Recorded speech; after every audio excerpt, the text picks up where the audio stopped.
get this thing going. Let's just get this going. So we're here to hear some of the voices and see the people behind some of your favorite video games. You guys, let's hear another round of applause. Oh, yeah!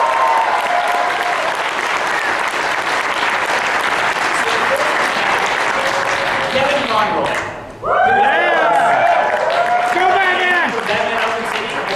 Batman from many other video games and TV shows. Let's bring him out here. Give him a big round of applause.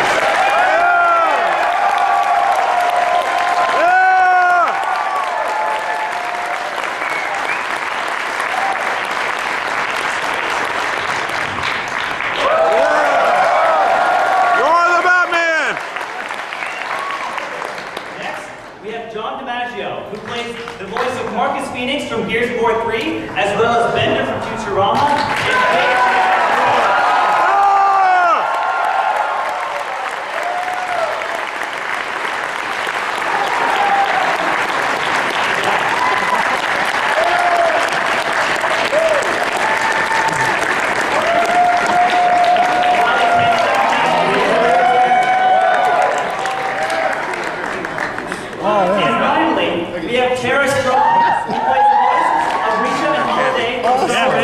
Thank you. Hey, thank you, dude. I'd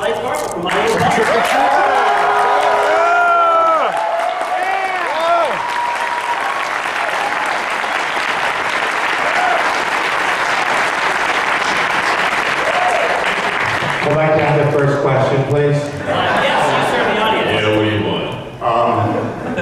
What's it like playing Batman?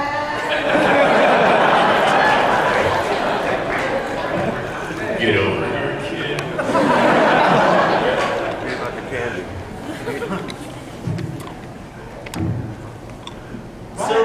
Go ahead, do it. So let's get this thing started off. The first question I have for you guys is, how does it feel to be the voices behind some of the biggest names and, you know, these characters we fall in love with in video games? It's a lot of fun.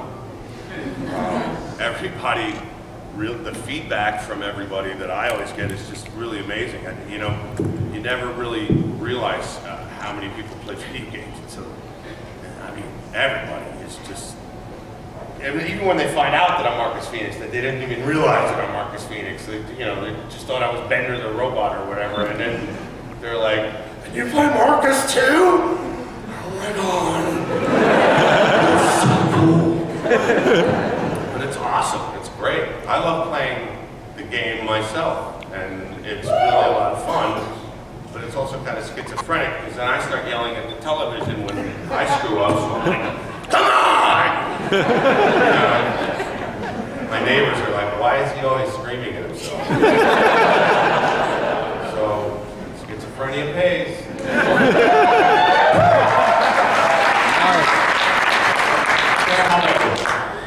You know, I think for us, the fans really make it worthwhile, because for video games we work alone, as opposed to a cartoon where we're collaborative and get to play off each other, so we don't really, sure, we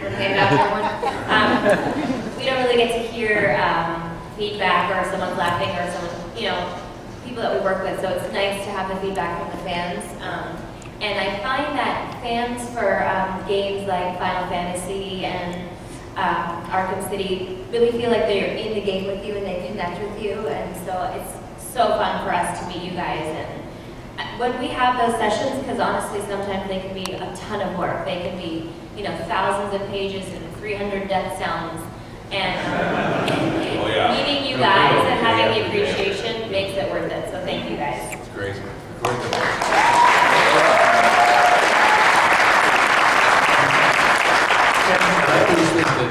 I don't know better, I just assumed it was going to be a totally anonymous kind of job. I didn't think anyone ever would know what I did. And after Batman really took off, I still was unaware of what was going on. And I think I told you the story. I was in Hollywood, and I used to live in LA, and I was bringing some mail to the Hollywood post office, and it was like 4 in the morning, 5 in the morning. I was on my way to a really early shoot, and all I had was my mail. I parked the car in the parking lot. I was going over the thing. I was going to leave it in the postal box, and this homeless guy was in the corner of the parking lot. He said, "Hey buddy, you got $1?" And I said, I honestly, I don't have any money. All I have is my mail. And he went, oh my God. You're Kevin Conroy. And I said, well, I thought, should I lie? Oh no, that happens all the time. I can't lie. And I thought, did he read my mail? It's too dark. He couldn't read my mail. And I thought, is it an actor I know? I said, yeah. He said, you're Batman. I said, how do you know that? He said, everybody knows who's Batman. It's 3 a.m. in the Hollywood post office. And I said, everyone doesn't know who's Batman. He said, oh, come on. He said, you know what I want you to say. He said, I am vengeance. I am vengeance. Oh my God, I got Batman in my parking lot. He was alive. He said, come on, keep it going. I am the night. I said, I am the night. He said, bring it home, Batman, bring it home. I said, I am Batman. Oh, I am Batman. I was having like a religious moment in the parking lot.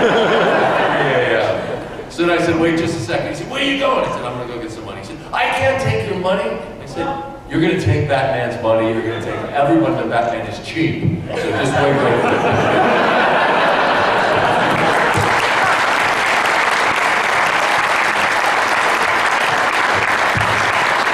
So going off that story, is it very common to be recognized in public for your voice?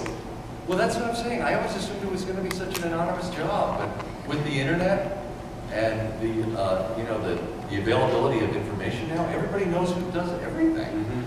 I get cars, kind of in New York, I get cars stopped in the street and go, hey, Batman! As I'm walking down the sidewalk, I think, how do they know? Yeah, it's weird. I was actually getting a tattoo. Show us your passion. This is true. I was getting a tattoo, and I asked the guy in the place, I said, who does anybody get any Futurama tattoo? I said, yeah, this guy right here is getting one right now. I said, get out of here. He said, no, really? This guy was getting his tattoo on his neck. And I was like, hey, man. And I was like, you're getting a Bender tattoo on the back of your neck. He was like, yeah, he's from Australia. And he was in LA. It was the weirdest thing. But then he looked at me and he was like, oh my God. And I was like, dude, come on, bro. What's up? And he freaked out. I freaked out. I signed his neck. He got it tattooed next to the tattoo.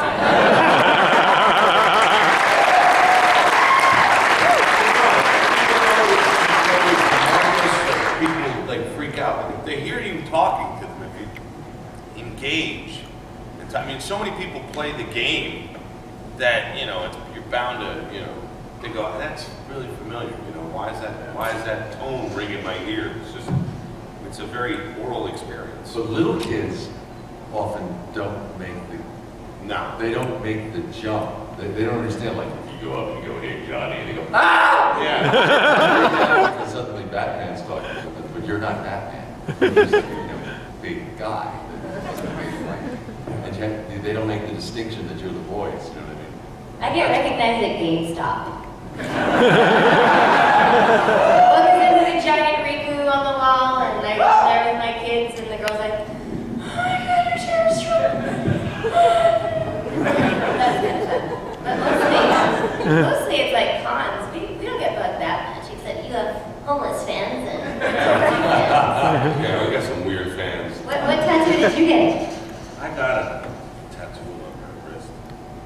Wow. I'm a Virgo.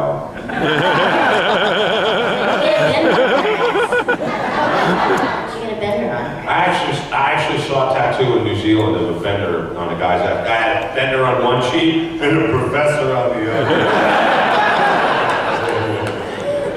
You touched on it a little bit, but can you tell us a little bit more about the difference of acting for video games versus TV or film?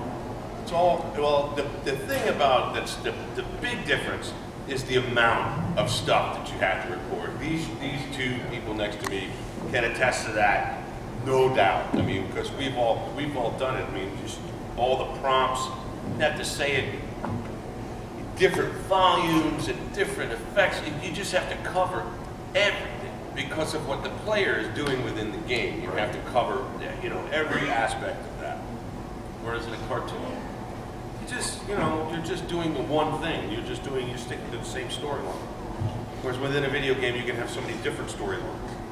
And that's the big difference. It's just the volume. Well, the other big difference is a lot of times, like for Final Fantasy and games that are coming from Japan or wherever, they're already done. So we're dubbing them, whereas when we do an animated session, we go first. So on top of it, you've got a lot more dialogue to do, and then sometimes you're matching a different language, and for whatever reason, they also, in Japan, do the animation first and then voice that. So we're matching their Japanese, matching that in English, and still trying to do good acting. Yeah. So that's the challenge when you're doing voiceover. And really, when you're doing, I find, an animated voiceover session for a game, you have to put yourself in a certain mindset to get through it and not get, you know, irritated when they're like, can you do the death sound again? It's like, yeah, because we want to make sure that everybody's liking it and getting what they want out of it. We'll take breaks and kind of tea. Yeah, I usually like to do video game recordings at the end of the week, so I'll have the weekend to you know, to heal up. Recover. Yeah, to recover. We don't get that Chris Rock $1 million paycheck either. Yeah, Chris Rock. Chris Rock needs to shut his mouth. I'm doing right now. Smack the snot out of here. So as voice actors, what's the weirdest thing someone stopped you and asked you to say for them, like in character? What's the weirdest thing someone's asked you to say? Well, the weirdest things are usually the things that you completely don't understand because the fan is so completely overwhelmed that they're standing in front of you and they're saying that thing that they've been wanting to say for all that time, and it comes out like, "What did you say?"